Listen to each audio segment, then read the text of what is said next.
Me llamo David Álvarez. Ahora tengo 37 años, pero hay algo dentro de mí que envejeció mucho antes, algo que nunca me dejó dormir tranquilo, algo que me obligó a huir de los espejos, de las voces, incluso de mi propia sombra. No cuento esta historia por querer atención. Al contrario, si pudiera, la olvidaría por completo. Pero no puedo, porque olvidar sería bajar la guardia, y quien sobrevive a lo que yo vi, no puede darse ese lujo. Crecí en un pueblo remoto llamado San Pedro de las Cruces, al pie de la sierra de Tlacotepec, en el interior de Puebla. Era un lugar detenido en el tiempo, donde aún se hacían misas en latín y los ancianos aseguraban que los muertos caminaban entre nosotros en octubre. Cuando era niño, me reía de esas historias. Mi padre, un exmilitar escéptico, me crió para no creer en supersticiones. Pero mi madre, ella dejaba ofrendas de sal y maíz en las esquinas de la casa. Cuando le pregunté por qué, solo me dijo: porque a veces el mal se disfraza con piel humana. Pensé que era otra de esas frases viejas que las madres dicen para asustar. Pero ella lo sabía. Oh, ella lo sabía. La primera vez que ocurrió algo extraño, yo tenía 12 años. Era invierno y una niebla espesa cubría el pueblo. Los árboles de la sierra, vistos desde mi ventana, parecían columnas retorcidas de un templo pagano. Yo y mi mejor amigo Emilio estábamos aburridos, así que decidimos subir hasta el manantial a buscar peces. El sendero era estrecho y el bosque estaba más silencioso que de costumbre. Sin pájaros, sin cigarras, solo el viento. Y algo más. Como si alguien caminara detrás de nosotros, pero siempre fuera del alcance de nuestra vista. Reíamos, convencidos de que era solo paranoia. Pero mientras más subíamos, comenzamos a oír voces. No eran fuertes, eran susurros saliendo de los árboles. Un español extraño, arrastrado, con palabras cortadas, como si alguien las imitara sin entenderlas del todo. A veces sonaba como la voz de mi padre, otras como la de mi abuela, muerta desde hacía años. «Es el eco», dijo Emilio, intentando mantener la calma. Pero vi que temblaba. Y cuando llegamos al manantial, el agua estaba oscura, no turbia, oscura, como si alguien la hubiera teñido de carbón. «Regresemos», dijo él. Y estuve de acuerdo.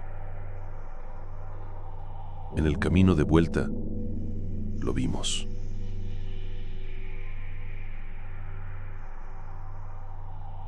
Estaba a unos 20 metros delante de nosotros, una figura alta, delgada.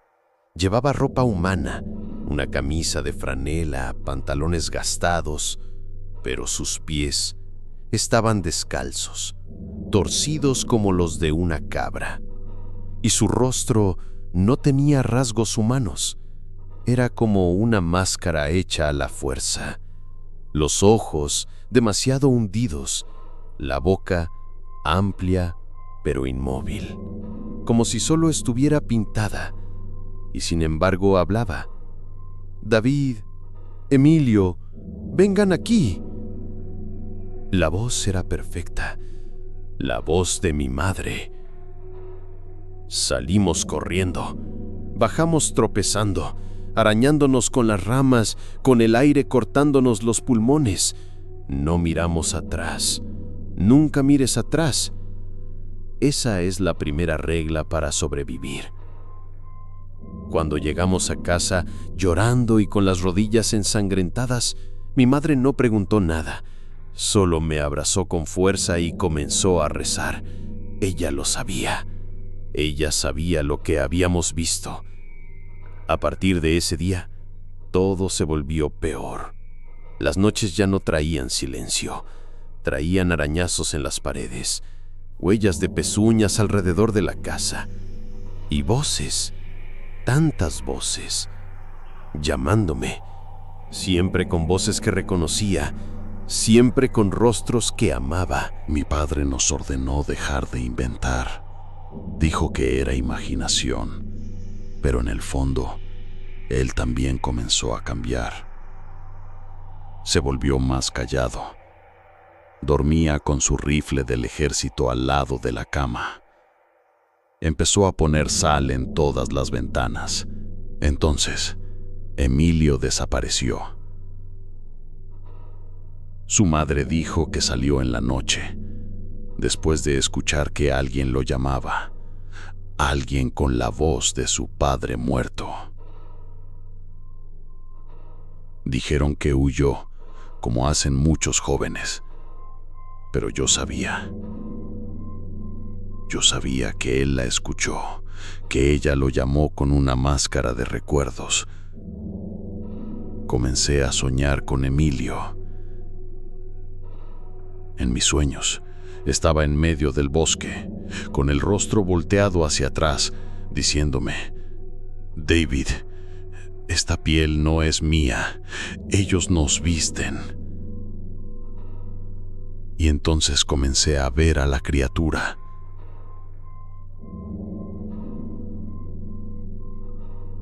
Ya no en el bosque, en mi casa, mirando desde la ventana, deslizándose por detrás de las puertas entreabiertas, siempre con un nuevo rostro, una nueva voz. Mi madre murió poco después. La encontraron de pie, frente a la puerta principal, con el pecho abierto como si algo la hubiera desgarrado con garras. No había señales de entrada forzada, solo huellas de pezuñas alrededor del cuerpo. Y sale en el suelo como si hubiera intentado protegerse. Demasiado tarde. Mi padre enloqueció. Hablaba solo, reía y luego gritaba a la nada, hasta que una noche también desapareció, sin dejar rastro. Y yo fui el único que quedó. Desde entonces he huido. Intenté dejar San Pedro, intenté vivir en la ciudad, pero no importa dónde vaya, ella me encuentra.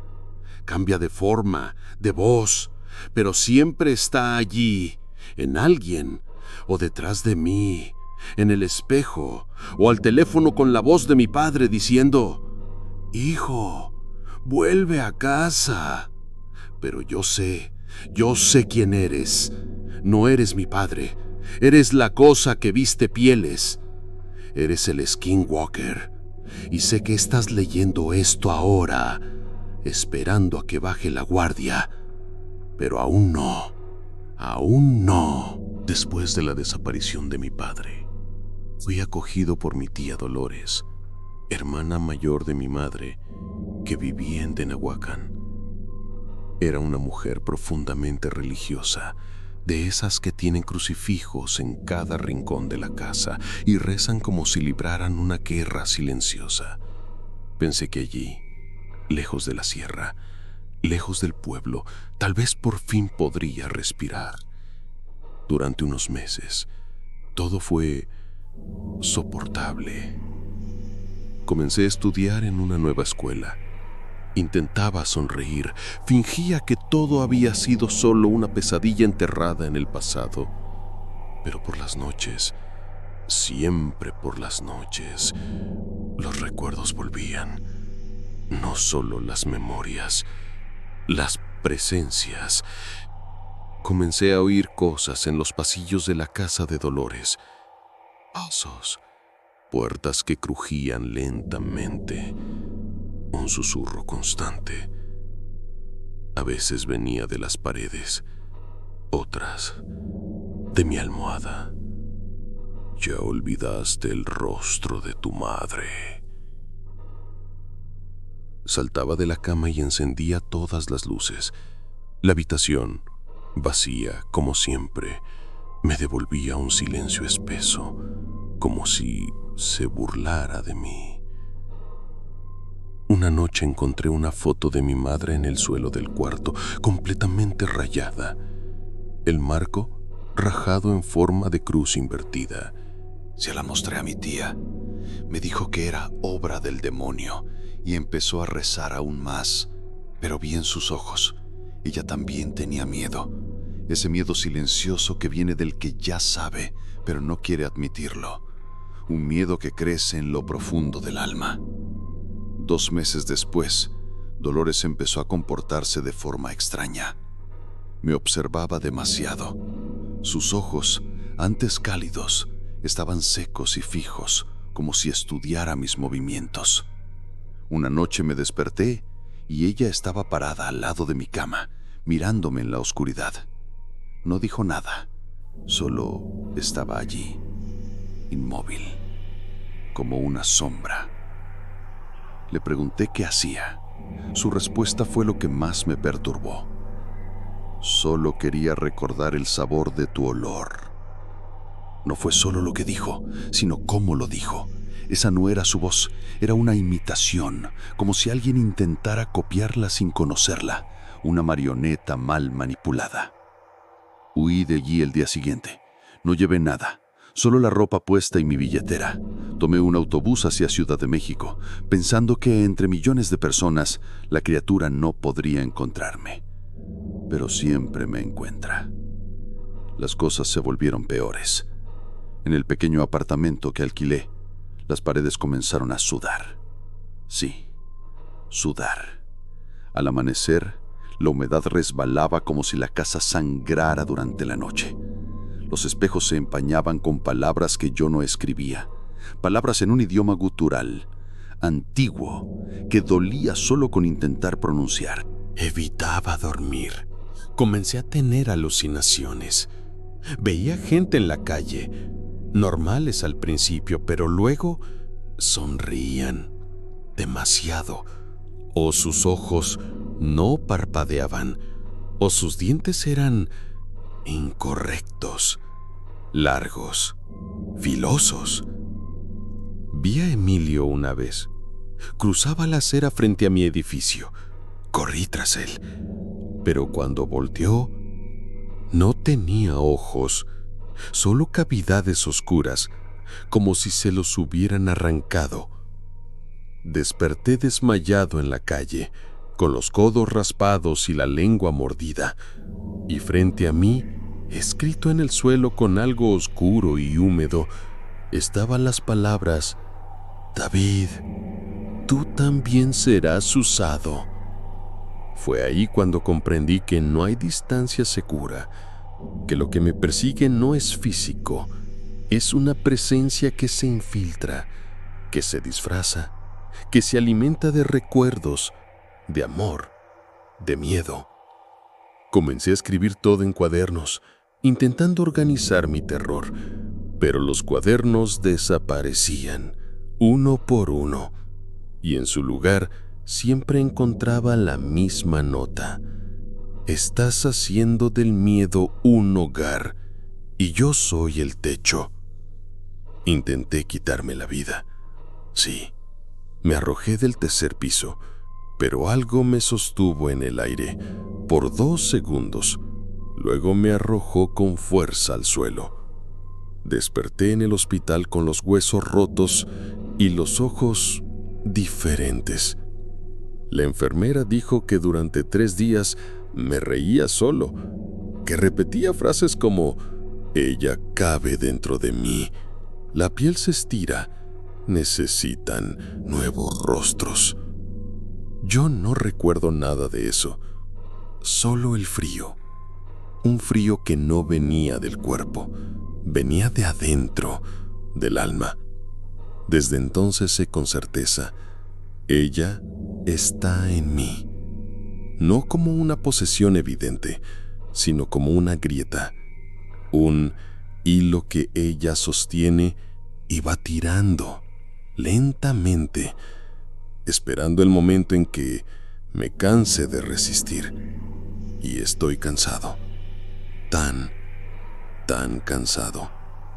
Pero todavía no me rindo, todavía no. Fue por casualidad, o quizás por manipulación, que conocí a Elías Mendieta. Lo encontré en un foro ocultista de la Deep Web mexicana, donde la gente compartía historias sobre criaturas del bosque, ritos antiguos y leyendas de la sierra. Yo no comentaba, solo leía, en silencio, buscando algún eco de mi propia pesadilla. Una noche, apareció un mensaje y una sangre. Hay un lugar en la Sierra Negra donde al cambiapieles no se le teme, se le venera. Le ofrecen rostros, le ofrecen carne, y él responde. El mensaje fue borrado segundos después, pero alcancé a ver el nombre del perfil. Le escribí. Elías respondió 2 días más tarde. Si quieres entender lo que te persigue, tendrás que subir hasta donde los demás no vuelven. Nos citamos en Zoquitlán, una aldea perdida en las montañas de la Sierra Negra. Casas de adobe, techos de teja roja, niebla constante. Parecía un lugar olvidado por Dios y aún más por el tiempo. El autobús hasta allí se sentía como una cápsula funeraria rumbo al pasado. No había señales, ni luz eléctrica, ni miradas amistosas. Elías me esperaba en la plaza. Era un hombre seco, con piel curtida por el sol y ojos negros como noche sin luna. Tenía tatuajes extraños en el cuello y cicatrices profundas en los brazos. Cuando me vio, no me dio la mano. Solo dijo: yo la vi, huyó de mí, pero luego volví. Porque hay cosas que, si no las enfrentas, te usan, te siembran adentro y crecen. Le pregunté si él también escuchaba voces. No respondió. Extendió el brazo y lo que vi me revolvió el estómago. Bajo la piel de su antebrazo había una línea que se movía sola, como si algo reptara por dentro. Ella intentó vestirme, dijo, pero no le serví todavía. Subimos a pie durante 2 horas hasta alcanzar una aldea abandonada, oculta entre las cumbres más altas. Según Elías, allí vivió una comunidad indígena que protegía las puertas entre este mundo y el otro. Pero un día dejaron de proteger y empezaron a adorar. Cambiaron el fuego por la carne. Dejaron de temerle. La aldea estaba hecha de piedra negra y madera carcomida. En el centro había un círculo de tótems tallados con símbolos en espiral. Pero lo más perturbador era el altar. No era de piedra, estaba hecho de huesos humanos. Montones de cráneos y costillas, unidos con resina, formando un trono orientado hacia el bosque. Le ofrecían personas, dijo Elías con voz grave, para que no los devorara a todos. ¿Esto es historia o mito?, le pregunté. Él me miró con una tristeza profunda. Tú estás aquí. Tú ya sabes la respuesta. Registramos las chozas por horas. En una de ellas encontramos escrituras grabadas en las paredes. Era una mezcla de náhuatl y castellano antiguo. Pude traducir solo una parte. La carne es envoltorio, el rostro es puerta, el alma candado. Para cruzar, vístete de lo que amas. Fue ahí que entendí. El Skinwalker no era solo un monstruo. Era una inteligencia ancestral, un parásito que comprendía el amor humano y lo usaba como herramienta. Sabía que lo único que desarma por completo a un hombre es aquello que más ama. Al anochecer, acampamos en una colina cercana. Elías dormía. Yo lo intenté, pero algo me despertó. Un sonido. No era voz, era respiración muy cerca. Abrí los ojos y del otro lado del fuego, ella estaba allí. La cosa, con el rostro de mi madre, pero algo no estaba bien. Su piel parecía estirada, demasiado tensa. Los ojos no parpadeaban y su boca estaba cosida con hilo negro, pero aún así hablaba. «David, estás tan delgado», susurró. «Ven conmigo, ya es hora de dejar de huir». No podía moverme. Mi cuerpo estaba paralizado, como si el aire se hubiera vuelto concreto. La cosa comenzó a avanzar lentamente, arrastrando los pies desnudos. En el suelo, sus pasos dejaban huellas de pezuñas. Entonces, Elías se levantó de un salto. «No es ella, no la mires». Arrojó algo al fuego. Un polvo gris que explotó con una llama violenta y un hedor a carne quemada. La criatura se retorció, soltó un chillido agudo y huyó hacia el bosque, deslizándose como sombra líquida. Desmayé. Desperté horas después, con la cabeza palpitando. Elías estaba sentado a mi lado, sosteniendo un amuleto de huesos y tela roja. Me dijo: «Si vino hasta aquí es porque ya estás casi listo». Le dije: «¿Listo para qué?». No respondió, solo me señaló el cuello. Ahí, donde antes no había nada, ahora tenía una marca quemada en la piel, un círculo con un símbolo interno, el mismo del altar. Ella te eligió, y una vez marcado, o la enfrentas o te conviertes en uno de ellos. ¿Y qué significa enfrentarla? Significa mirarla y no romperte, ver su verdad sin enloquecer, y aún así decirle que no. Pero algo dentro de mí ya empezaba a fallar. Sentía deseos extraños, ganas de quitarme la piel, de ver lo que había debajo. Soñaba con voces entrándome, con Emilio llamándome caparazón, con mi madre diciendo: «Déjame entrar, solo un poco». Y entonces comprendí. La lucha ya no era contra ella, era contra mí mismo. Elías me llevó hasta una cueva escondida en las entrañas más profundas de la Sierra Negra. Según él, ese era el lugar donde todo había comenzado, donde se realizó el primer ritual, donde el cambiapieles fue invocado, mucho antes de que existieran iglesias, registros o mapas, cuando la tierra aún hablaba y la gente escuchaba. La entrada era estrecha. Tuvimos que arrastrarnos durante varios metros por un túnel asfixiante, húmedo, como si estuviésemos siendo tragados por un animal dormido. Dentro, el aire era más espeso, más caliente. No parecía que estuviéramos bajo tierra, parecía que estábamos dentro de un cuerpo vivo. La cámara central era circular. Las paredes estaban cubiertas de marcas de uñas. Había restos óseos esparcidos por el suelo, costillas, cráneos, vértebras, muchos aún con rastros de carne. En el centro, una grieta en la roca latía, como si la montaña tuviera corazón. «Aquí es donde se cruzan los mundos», dijo Elías mientras encendía una fogata ritual. «Aquí ella nace y regresa». Él dibujó símbolos con sangre animal en el suelo, formando un círculo alrededor de mí. Me entregó un amuleto hecho de dientes humanos atados con cabello negro y seco. Luego me dio un pequeño frasco con un polvo grisáceo.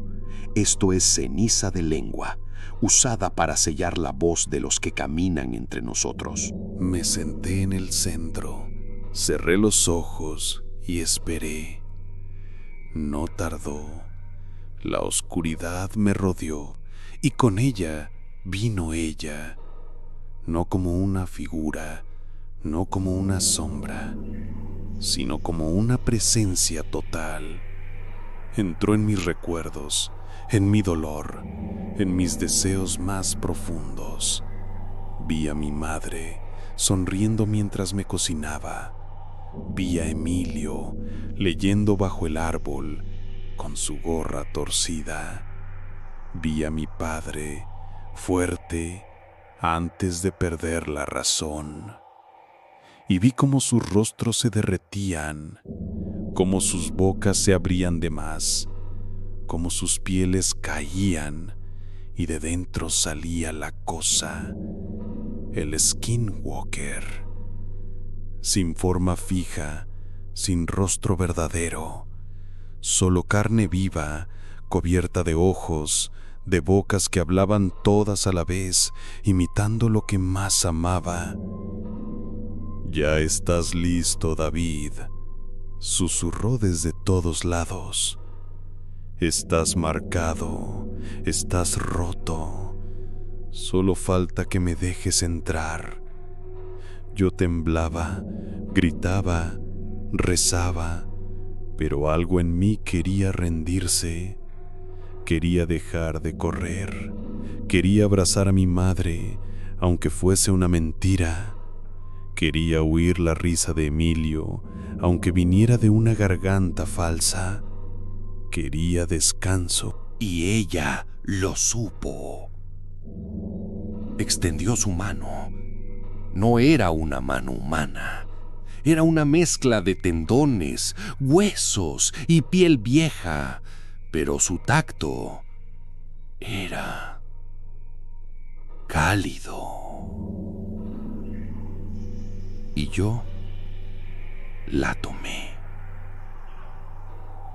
Cuando Elías me encontró horas después, yo seguía sentado en el centro del círculo, inmóvil, con los ojos abiertos, sin parpadear.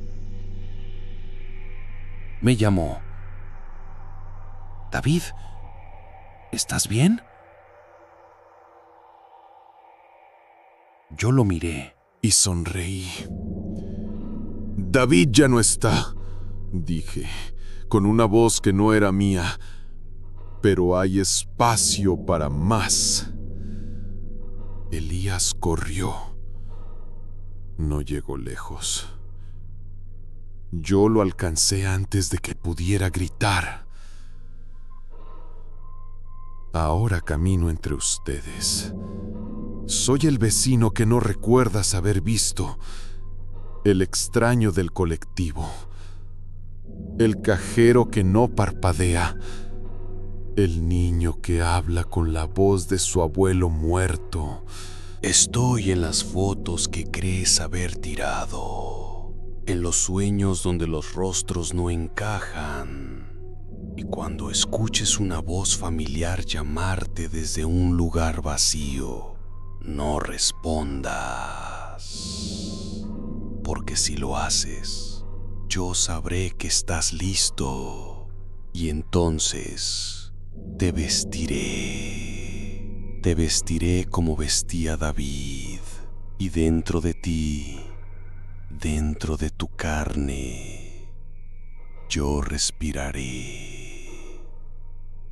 para siempre.